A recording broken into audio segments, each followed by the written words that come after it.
सभी का हमारे यूट्यूब चैनल जीएस बेला में बहुत बहुत स्वागत है। जैसा कि आप सभी को पता है कि हम लोग एनसीईआरटी क्लास 6 के जो चैप्टर्स हैं उनकी समरीज देख रहे हैं। तो उसी सीरीज में आज हमारा ये चैप्टर रहेगा, वो रहेगा मानचित्र क्लास 6 का जो ज्योग्राफी का चैप्टर है। आप लोग देख सकते हैं बुक में अपनी। आप लोग चैनल को सब्सक्राइब जरूर कर लें जिससे कि आपको नोटिफिकेशन जो है ईजिली मिलता रहेगा। और आगे हम लोग जो क्लास के बारे में पढ़ने वाले हैं, चलिए हम लोग अब डिस्कस करते हैं। आज की क्लास हमारी क्या रहेगी। हमारे यूट्यूब चैनल से ज़रूर आप लोग जुड़िए, ठीक है। यूपीएससी यूपीपीसी एसएससी जैसे एग्ज़ाम्स के लिए बहुत ज़्यादा इंपॉर्टेंट कंटेंट आप सभी को प्रोवाइड किया जा रहा है जीएस बेला पे, तो इसलिए आप लोग सब्सक्राइब करके ज़रूर कर लीजिए। चलिए हम लोग स्टार्ट करते हैं। आज पढ़ेंगे मानचित्र के बारे में।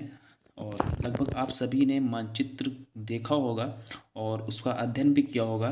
तो एक नॉर्मल सी चीज़ें हैं यहाँ पे जो एनसीईआरटी में गिवन है, तो उसको हम लोग यहाँ पे डिस्कस करेंगे।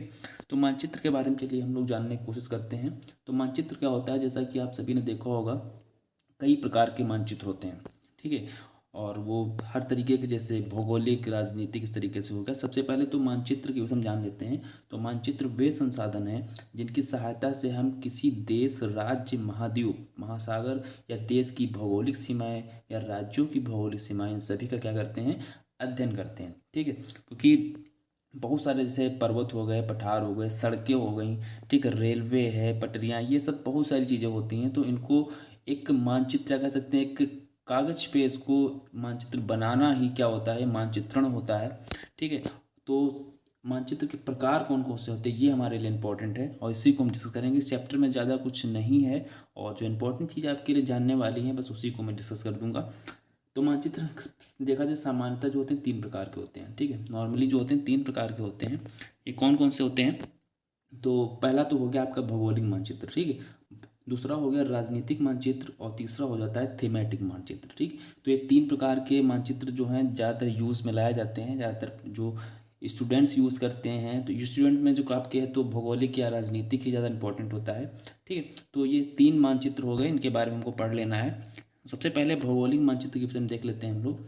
तो भौगोलिक मानचित्र कौन से होते हैं, तो पृथ्वी की जो प्राकृतिक आकृति या कहते हैं प्राकृतिक सीमाएं जो होती हैं, जैसे कि पर्वत, पहाड़, ठीक है, या पठार हो गए, महाद्वीप हो गए, महासागर हो गए, उसके अलावा नदियां हैं, झीलें हैं, ठीक है। तो इस तरीके से जो प्राकृतिक चीज़ें होती हैं, प्राकृतिक आकृतियाँ होती हैं पृथ्वी पे, तो उनको दर्शाने के लिए जो यूज़ किया जाता है वो क्या होता है, वो होता है भौगोलिक मानचित्र। आप लोगों ने देखा होगा कि मानचित्र पे पर्वत को अलग तरीके से दिखाया जाता है, नदियों को अलग तरीके से दिखाया जाता है, और उसके साथ ही पठार होते हैं उनको अलग तरीके से दिखाया जाता है। तो इन सभी चीज़ों को जो हम लोग मानचित्र पे दर्शाते हैं, तो ऐसा मानचित्र क्या कहलाता है, भौगोलिक मानचित्र कहलाता है। फिर बात करते हैं राजनीतिक मानचित्र। राजनीतिक मानचित्र का भी एक अपना महत्व होता है। जैसे राज्य, शहर, गांव या किसी देश की जो सीमाएं होती हैं, हर देश की होती हैं कुछ सीमाएं होती हैं, कुछ स्टेट होते हैं तो उनकी भी एक सीमाएं होती हैं, और गांव होते हैं उनकी भी सीमाएं होती हैं, शहर या कोई भी नगर या कुछ भी हो तो उसकी क्या होती है, एक सीमा होती है। जैसे भारत का मानचित्र देखेंगे तो भारत का मानचित्र की क्या होती है, एक सीमा है, ठीक है। ठीक है, देश की क्या होती है, एक सीमा होती है, और इसी सीमा को मानचित्र के द्वारा दर्शाया जाता है, ठीक है। तो इसी सीमा को मानचित्र के जो दर्शाया जाता है इसी को बोल देते हैं हम लोग राजनीतिक मानचित्र बोलते हैं, ठीक। तो नॉर्मली ऐसे आप लोग कह सकते हैं कि राज्य, शहर, गांव या किसी देश की जो सीमाओं को दर्शाने के लिए जिस मानचित्र का प्रयोग किया जाता है वो हमारा राजनीतिक मानचित्र कहलाता है, ठीक। नेक्स्ट हम लोग अब बात कर लेते हैं। थर्ड है हमारा थीमेटिक मानचित्र। थीमेटिक मानचित्र क्या होता है, थीमेटिक मानचित्र में ऐसी कुछ विशेष जानकारियाँ होती हैं। इंपॉर्टेंट जो आपके लिए जो होता है वो तो अगर अध्ययन की दृष्टि से देखा जाएगा तो वो आपके लिए कौन सा है, भौगोलिक और राजनीतिक मानचित्र ही है। लेकिन कुछ विशेष जानकारियाँ ऐसी होती हैं जिनको मानचित्र पे दर्शाना अनिवार्य होता है, जैसे सड़क मानचित्र या वर्षा मानचित्र या वन उद्योग मानचित्र, कि इन सभी को वितरण जो होता है, ठीक। तो इनको सबको दर्शाने के लिए जो होता है थीमेटिक मानचित्र का प्रयोग किया जाता है, ठीक है। ये कुछ विशेष जानकारियाँ आपको प्रदान करते हैं। नॉर्मली लगभग जो सारी जानकारियाँ होती हैं वो आपको भौगोलिक और राजनीतिक मानचित्र में दिख जाएंगी। आप लोगों ने देखा होगा मानचित्र को, तो उसमें ज़्यादातर भौगोलिक सीमाएं या भौगोलिक चीज़ें जो होती हैं, आकृतियाँ होती हैं, भूखंड होते हैं, और साथ में जो राजनीतिक जो चीज़ें होती हैं वो सब आपको दिखती हैं, ठीक है। तो थीमेटिक मानचित्र में वही चीज़ें, सड़क मानचित्र या रेलवे को दिखाना है, या कोई आपको कह सकते हैं वर्षा मानचित्र हो गया, वन उद्योग है, या किसी अन्य जो विशेष चीज़ें इन सभी को दर्शाना होता है, तो उसके लिए हम थीमेटिक मानचित्र का प्रयोग करते हैं। अब बात करते हैं मानचित्र के कुछ घटक होते हैं। ठीक, ये भी पढ़ना हमारे लिए इम्पोर्टेंट है। तो घटक कौन से होते हैं? तो मानचित्र के 3 घटक होते हैं। पहला दूरी, दूसरा दिशा होता है, और तीसरा प्रतीक होता है। तो 3 ये मानचित्र के घटक होते हैं। तो इन घटकों के बारे में हम लोग जानने की कोशिश करते हैं। तो सबसे पहला घटक हमारा है दूरी। दूरी से आप सभी लोग परिचित होंगे। ठीक, तो मानचित्र बड़ी बड़ी दूरियों को पैमाने की सहायता से क्या होता है, मानचित्र पे दर्शाया जाता है, क्योंकि दूरियां बहुत सारी होती हैं, किलोमीटर्स में होती हैं। ठीक है, तो उनको किलोमीटर में मानचित्र पे दर्शाना मुश्किल है, तो उसलिए एक पैमाना मान के और ये बड़ी बड़ी दूरियों को मानचित्र पे दर्शाया जाता है। फिर आता है दिशा। दिशा क्या है? तो मानचित्र दर्शाने हैं तो दिशाओं का एक अहम योगदान होता है, और दिशाओं को कहाँ से हम लोग तीर से डिनोट करते हैं, कुछ इस तरीके से। ठीक, तीर से डिनोट करते हैं दिशाओं को। और मानचित्र में 4 दिशाएं आपको ज़्यादातर देखने को मिलेंगी, जैसे पूरब, पश्चिम और उत्तर और दक्षिण। और इन्हीं को बोल देते हैं प्रधान दिग्बंधु। ये प्रमुख दिशाएं होती हैं, इसके अलावा भी दिशाएं होती हैं। ठीक है, तो लेकिन इन 4 दिशाओं को प्रधान दिशाएं कहा जाता है। ठीक, उसके अलावा एक दिक् सूचक यंत्र के बारे में बात करना इंपॉर्टेंट है। तो दिक् सूचक यंत्र क्या होता है? ये दिशाओं का ज्ञान होता है इनसे। इसकी सहायता से हम लोग दिशाओं की पता कर, इसके अंदर मैग्नेट लगा होता है और उसके अंदर एक चुंबकीय सुई होती है। ठीक है, और जब इस चुंबकीय सुई को हम लोग प्रयोग में लाते हैं, तो इसकी जो चुंबकीय सुई होती है वो हमेशा उत्तर और दक्षिण दिशा में ही रहती है। तो इससे हम लोग दिशाओं का ज्ञान प्राप्त कर सकते हैं। ठीक है, और इसका प्रयोग ज़्यादातर मानचित्र कह सकते हैं या अन्य जगहों पे इस दिक्सूचक यंत्र का प्रयोग किया जाता है। ठीक है, तो इसको हम लोग ध्यान रखेंगे। नेक्स्ट हम लोग बात करेंगे, अब आगे एक नक्शा दिया हुआ है, देख लीजिए आप लोग। ठीक, इसके बारे में थोड़ा डिस्कस कर लेते हैं। तो एक नक्शा आप लोग देख रहे हैं। ठीक, तो यहाँ पे कुछ दूरियां हैं, ठीक, दिशाएं हैं, और ये कुछ यहाँ पे सामुदायिक केंद्र दिया हुआ है, ये खेल का मैदान है, ये विद्यालय है, करीम का घर, शीला का घर, विकास का घर, दुकानें हैं। ठीक, तो इस तरीके से।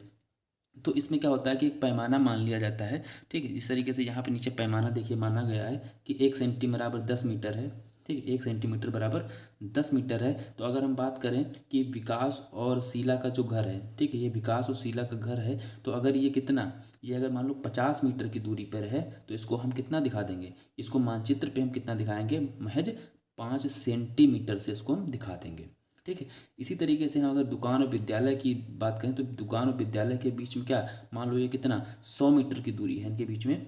ठीक है, तो मानचित्र पे इसको दिखाने के लिए क्या करेंगे, हमने पैमाना 1 सेंटीमीटर और 10 मीटर माना है, तो 100 मीटर को मानेंगे कितना, 10 सेंटीमीटर। तो इस तरीके से क्या होता है, मानचित्र पे पैमाना एक मान के और बड़ी दूरियों को छोटी दूरियों के आधार पर दिखाया जाता है। ठीक है, तो ये नक्शा क्या आप लोग आधार पर समझ गए होंगे, आप लोग बुक जरूर देखें। नेक्स्ट है प्रतीक के बारे में बात करते हैं। प्रतीक क्या होता है, ये महत्वपूर्ण घटक होता है मानचित्र का, और इसकी सहायता से क्या होता है, पर्वत, पठार, नदी, झील आदि को दर्शाया जाता है।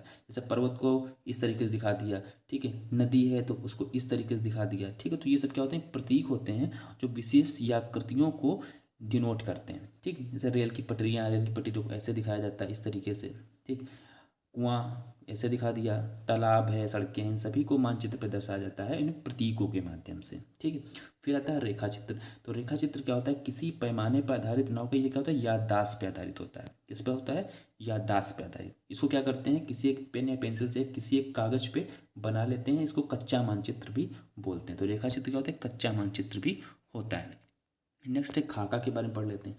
तो खाका क्या होता है, बड़े मानचित्र की सहायता से हमें अनेक जानकारियाँ प्राप्त होती हैं, लेकिन कुछ ऐसी जानकारियाँ होती है जिनकी हम बड़े मानचित्र पर दर्शाना संभव नहीं होता है, और इन्हीं को क्या करते हैं, खाका के माध्यम से दिखाते हैं। ठीक, अर्थात जो डिफिनेशन बनेगी, तो एक छोटे क्षेत्र का खींचा गया मानचित्र जो होता है वो खाका कहलाता है।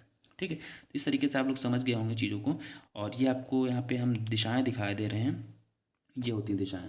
ठीक, ये आपकी पूरब, पश्चिम, उत्तर और दक्षिण होगी, और ये उत्तर पूर्व हो गई, ये उत्तर पश्चिम हो गई, ये दक्षिण पश्चिम, और ये आपकी कौन सी हो जाएगी, पूरब और दक्षिण हो जाएगी। इस तरीके से ये प्रधान दिग्बंधन इनको बोलते हैं। ये आपकी है दिक्सूचक यंत्र। ठीक है, ये देखिए इसमें सुई लगी हुई है ये। ठीक है, और ये सुई हमेशा किधर, उत्तर और दक्षिण की ओर क्या होती है, ठहरती है। ठीक, यही दिशा इसकी होती है चुंबकी। ठीक है, अगर जो उत्तर दक्षिण इधर ठहर रही है, तो जाहिर सी बात है जो इधर की दिशाएं होती हैं क्या हो जाएगी, पूर्व पश्चिम हो जाएगी। तो इस तरीके से क्या होता है, इस यंत्र की सहायता से हम लोग जो है दिशाओं का ज्ञान प्राप्त करते हैं। कुछ यहाँ पे दिया हुआ है प्रतीक दिए हैं इनको देख लेते हैं। तो रेलवे लाइन के लिए देखिए, ये आपकी बड़ी लाइन के लिए और ये आपकी मीटर लाइन के लिए और ये आपकी रेलवे लाइन के लिए प्रयोग करते हैं। फिर है सड़कें, तो ये आपका दिखाती है पक्की सड़कें और ये आपकी डॉटेड लाइन से कच्ची सड़कें। फिर सीमा, ये आपकी कौन सी है, अंतर्राष्ट्रीय सीमा। इस तरीके से आपकी राज्य और ये है आपकी जिला सीमा। फिर है नदी, तो नदी ऐसे दिखाते हैं, कुआं ऐसे दिखाते हैं, ये आपका तालाब हो गया, ठीक है, ये आपकी नहर हो गई और ये आपका पुल हो गया। फिर है मंदिर, तो ये मंदिर हो गया, ये गिरजाघर, ठीक है, और इस तरीके से ये मस्जिद और ये छतरी। फिर पोस्ट ऑफिस को पीओ लिख देते हैं, टेलीग्राफ ऑफिस को पीटीओ लिख देते हैं और पुलिस स्टेशन को पीएस से दिखाते हैं। बस्ती को हम लोग इस तरीके से दिखाते हैं और कब्रिस्तान को इस तरीके से, ठीक है। और पेड़ आपके ये इस तरीके से दिखा देते हैं और जो हरी घास वगैरह है इस तरीके से डिनोट करते हैं। तो इस तरीके से जो मानचित्र में खास था, इंपॉर्टेंट था सभी के लिए, वो हमने डिस्कस कर लिया है। और ये इंपॉर्टेंट चैप्टर था, ज़्यादा कुछ इसमें एग्जाम से नहीं आएगा, लेकिन मानचित्र का जब आप अध्ययन करेंगे तो इसकी आपको बहुत ज़्यादा आवश्यकता पड़ेगी, ठीक है। तो आप लोग पूरा वीडियो देखिए और पढ़ते रहिए। नेक्स्ट वीडियो में फिर हम लोग बातें करेंगे और भी जो एनसीईआरटी रिलेटेड होंगी। और फिलहाल के लिए इतना ही, मिलेंगे नेक्स्ट वीडियो में, तब तक के लिए जय हिंद।